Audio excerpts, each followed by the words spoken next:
laugarren ariketa honetan, guk ondo egiteko gogoratu behar dugu nola aurkitzen den zatitzaile komunetako handiena.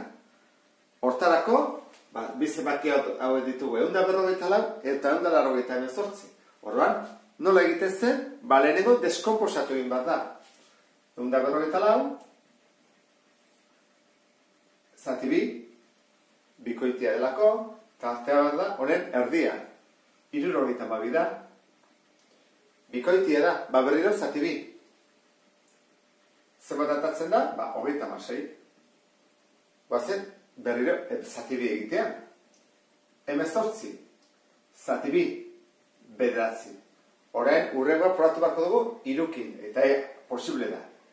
Iru, eta bat. Eta orain hau ganditzen da, bi ber lau, bat bi iru lau, bider iru ber bi. Hau izango izateke, 154 deskomposatuta. 198. 198, probatu behar dugu, birekin eta alda. Orduan, iten dugu zati bi, eta zazen 89. Hoi, bikin ezin da, probatu behar dugu urrengoan. Irukin bada, posible da. Irukin, eta atatzen zaigu, 33 zatituta. Hori posible da irukin? Bai, berriro egiten dugu irukin. Eta gaitzen zaigu, 11. 11 lehena da. Horrein dugu, zati 11. Eta bat. Orduan, hau da, bi bider, iru berbi, bider 11. Deskomposatu ditut biak, orain zatitzaile komuna aurkitzeko, eta denetan handiena, egingo genuke. Hartzen da, komunak direnak. Orduan, bi eta iru. Beraz, 11 ez dugu hartu behar. Horra hartu dugu, bi eta iru. Eta berretzaile txikienarekin.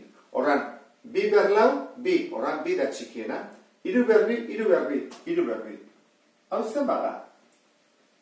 Lehenengo ez da egiten bi bider iru. Egiten da, iru berbi. Iru bider iru, bederatzi. Bider bi, 18.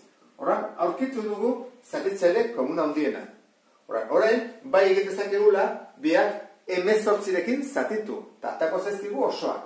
Horran, egin behar duguna da, 154, zati 18, eta 188, zati 18. Biak, zati 18. Horran, hau zenbana da. Hau, izango da, 188, zortzina, ezta? Zortzi bider zortzi, 74, segurako, zortzi bider bat zortzi, gehi 6, 14. Bueno, ordan, hau, zortzi da. Zatitu duten zortzikin, eta atatzen da zortzi. Eta guazen hau, egitea. Ordan, kaso honetan, izango da, bana, zortzi bider bat zortzi, behatzira bat, eta ben 0, jaisten dut zortzi, beste bana, 0. Beraz, 11 egin zait. Hau izango izateke, lagurte ezina. Egin dugulako, zatitzaile komun, handienarekin. Ikusi duzu bezala, hau da ariketaneko luzea.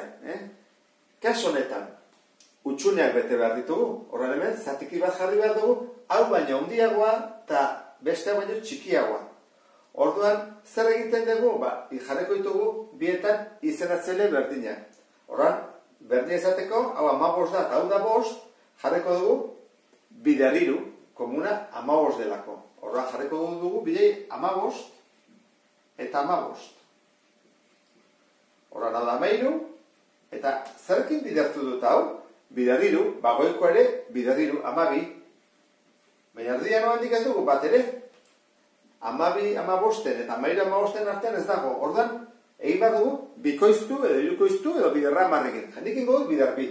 Berritu zerekin bidertu, Ingo dut bider bi dena. Ordan, izango dut, 30, 24, horren 24, 30, eta hau, 26, 30. Oan bat dugu erdian baten bat, bai, bat bakarra.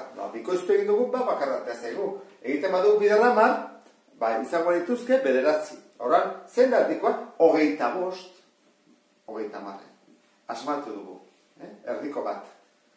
Badakizue, infinito daudela erdian, edo zen asmatu eteke. Kasu honetan, gutxunea bete, hemen zatiketa bat da. Horra, zatiketak ez dira egiten dira biderketak, horrela, U moduan edo olatua moduan. Orduan, nola egin behar dugu? Hau bidar dau, goria, ez da? Hau bider bi, 14. Zein da zenbakia? 7. 7 bider bi, 14. Horrela da, 7. Arkitu dugu bat. Oan fatezegu bestea. Nola kalkulatu 7? Bezuetako batzuk egingo zeuten 7 bider bi. Beste batzuk induzute 14 zati bi, ez da? Segurazki. 14 zati bi, 7. Eta hau, zerbait bider bost, 60.